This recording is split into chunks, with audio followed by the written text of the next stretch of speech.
வணக்கம். தமிழ் ஃபுட் கார்னரில் இன்றைக்கி ரசகுல்லா பண்ண போகிறோம். ரொம்ப குறைவான பொருட்களை வச்சு ஈஸியாக பண்ணிடலாம். இது சாப்பிட்றதுக்கு நல்ல ஜூஸியாக சாஃப்டாக டேஸ்ட்டாக இருக்கும். இப்போ எப்படி பண்ணுறதுன்னு பார்க்கலாம். 1.5 லிட்டர் கொழுப்பு நீக்கப்படாத திக்கான பாலை இந்த பாத்திரத்தில் சேர்த்துக்கலாம். இந்த ரசகுல்லாவுக்கு தண்ணி சேர்க்காத திக்கான பால் தான் எடுக்கணும்.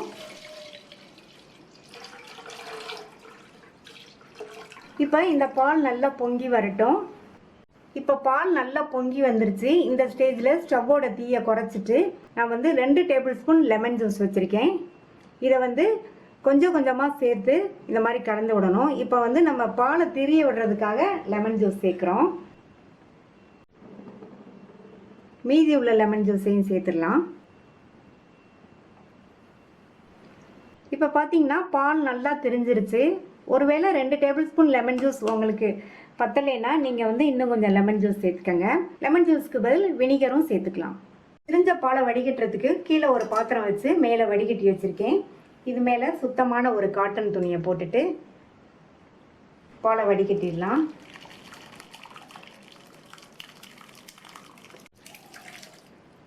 இப்போ வடிகட்டியாச்சு. அதுக்கப்புறமா நார்மல் வாட்டரை இந்த மாதிரி நம்ம பரவலாக விட்டு நல்லா அலசிக்கணும். இந்த மாதிரி நல்லா அலசிட்டோம்னா லெமனில் உள்ள ஃப்ளேவரும் போயிடும், லெமனோட புளிப்புத்தன்மையுமே இருக்காது. இப்போ இதில் உள்ள தண்ணியை பிழிஞ்சிடலாம்.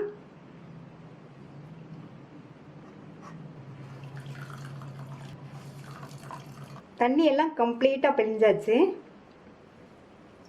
இது அரை மணி நேரத்துலேருந்து 1 மணி நேரம் வரைக்கும் அப்படியே இருக்கட்டும். எல்லா தண்ணியுமே கம்ப்ளீட்டாக வடியட்டும். 40 நிமிஷம் ஆச்சு. இதில் உள்ள தண்ணியெல்லாம் கம்ப்ளீட்டாக வடிஞ்சிருச்சு. இப்போ இதை பிசைஞ்சிக்கலாம். இப்போ இதை ஒரு கிச்சன் டாப் மேலே வச்சுட்டு இப்போ உதிரு உதிராக இருக்குது. இதை நல்லா இந்த மாதிரி பிசைஞ்சிட்டு இந்த உள்ளங்கையை வச்சு நம்ம நல்லா அழுத்தி இழுத்து பிசையணும். இந்த மாதிரி 8லேருந்து ஒரு 10 நிமிஷத்துக்கு நம்ம பிசைஞ்சாதான் நமக்கு ரசகுல்லா நல்லா பெர்ஃபெக்டாக வரும். நம்ம மாவு பிசைகிறது ரொம்ப முக்கியம். இப்போ 8 நிமிஷம் ஆச்சு. நல்லா உள்ளங்கையை வச்சு இந்த மாதிரி அழுத்தி பிசைஞ்சு இந்த அளவுக்கு நல்லா சாஃப்டாக இருக்குது. 10 நிமிஷமாக நல்லா அழுத்தம் கொடுத்து பிசைஞ்சாச்சு. நல்லா சாஃப்டாக பேஸ்ட் மாதிரி இருக்குது. இந்த மாதிரி பிசைஞ்சுக்கணும். நீங்கள் பிசைகிறதுக்கு கிச்சன் டாப்போ அல்லது ஒரு அகலமான பிளேட்லேயோ வச்சு பிசைஞ்சிக்கோங்க. இப்போ இதை சின்ன சின்ன உருண்டைகளாக உருட்டி வச்சுக்கலாம். இந்த அளவு எடுத்திருக்கேன். நல்லா ஸ்மூத்தாக கொஞ்சம் கூட கிராக் இல்லாமல் உள்ளங்கையில் வச்சு உருட்டிக்கலாம். இது சுகர் சிரப்பில் வெந்து வரும்போது டபுள் சைஸாக வரும். அதனால் நிதானமான சைஸ்க்கு நீங்கள் உருட்டிக்கங்க. இதே மாதிரி எல்லாத்தையும் உருட்டி வச்சிடலாம்.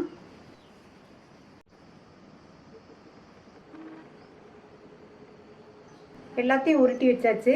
அடுத்து சுகர் சிரப் ரெடி பண்ணிடலாம். இதுக்கு ஒரு அகலமான பாத்திரம் எடுத்துக்கோங்க. நான் இதில் 7 கப் தண்ணி சேர்க்குறேன்.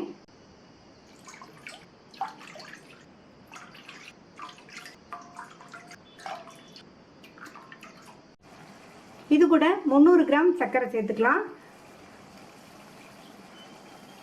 ஸ்டவ்வை மீடியம் ஃப்ளேமில் வச்சு நல்லா இந்த மாதிரி கலந்து கொடுக்கணும்.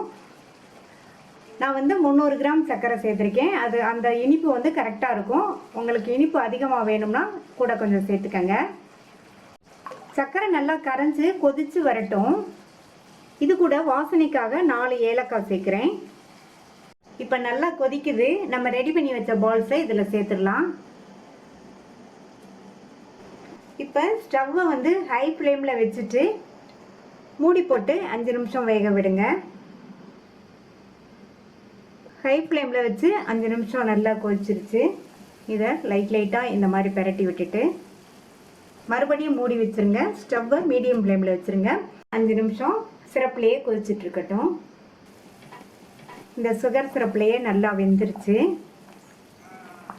பால்ஸ் நல்லா டபுள் சைஸாக வந்திருக்கு பாருங்கள், நம்ம சேர்த்த அளவை விடவே. இப்போ மூடி போட வேண்டாம். ஓப்பன்லேயே மீடியம் ஃப்ளேமில் மறுபடியும் ஒரு 5 நிமிஷம் வேகட்டும். இந்த ஸ்டவ் ஆஃப் பண்ணிவிட்டு இதை ஆற விட்டுறலாம். ரசகுல்லா சுகர் சிரப்பில் 5 மணி நேரத்துக்கு மேலேயே ஊறி நல்லா சாஃப்ட் ஆயிடுச்சு. இதை ஃப்ரிட்ஜில் வச்சும் சர்வ் பண்ணலாம், இல்லைன்னா அப்படியேவும் சர்வ் பண்ணலாம். நான் வந்து அப்படியே சர்வ் பண்ண போகிறேன். மேலே கார்னிஷிங்காக கொஞ்சமாக குங்குமப்பூ சேர்த்துருக்கேன். இந்த ஸ்வீட் ரெசிபியை ட்ரை பண்ணி பார்த்துட்டு உங்கள் கமெண்ட்ஸை சொல்லுங்கள். தேங்க்யூ.